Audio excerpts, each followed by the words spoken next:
Are you thinking about getting a pet snake? Then you'll face the hot topic. Do you feed it live, frozen, or something in between?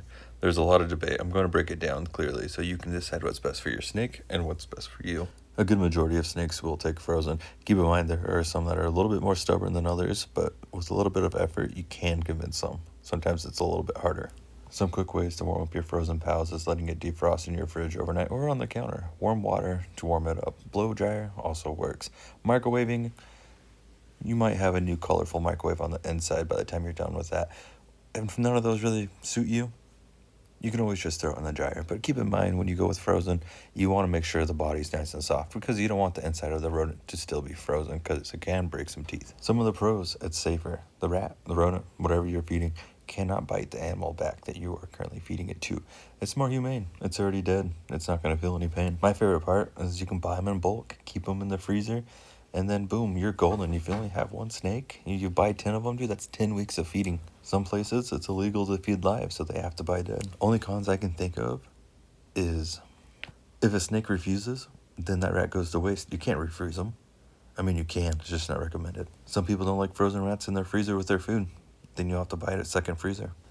And the last one, I don't know if it's a pro or a con. You have to learn the zombie dance. Alright, let's change subjects. Let's go away from frozen, let's go to freshly killed. Keep in mind this one's kind of like frozen, but there's a couple extra steps.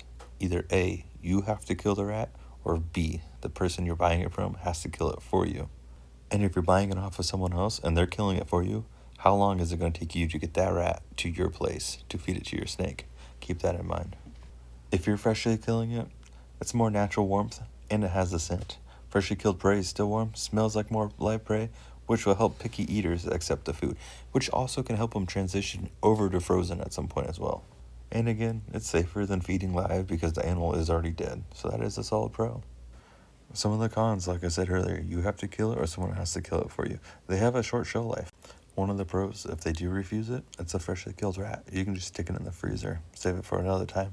Let's talk about the live feeding, the one that gets the most hate. The one where people message me and they're like, I've tried everything to get my animal to eat, and the one thing they never try is live feeding. And live feeding works most of the time for an animal that's been on a food strike. Some of the pros is it just triggers their natural hunting instincts. It's pretty simple. It doesn't require any prep time. You just go get the animal, you take it, put it in the enclosure, keep an eye on it, make sure it eats it. That's all you have to do. You're like, wow, that sounds easy. But there's a lot of cons, right? It sounds super easy. It is super easy, but there's a lot of cons. What happens if you have a nervous snake that doesn't want to eat it, gets shy, gets skittish? The snake will refuse it. Then you have a rat that's in the enclosure. It might hurt your snake. It sounds weird hearing that a rat might hurt your snake, but they'll just sit there and they'll just start chewing on the snake, and the snake won't do anything about it. They'll just let it happen. Now you have a rat.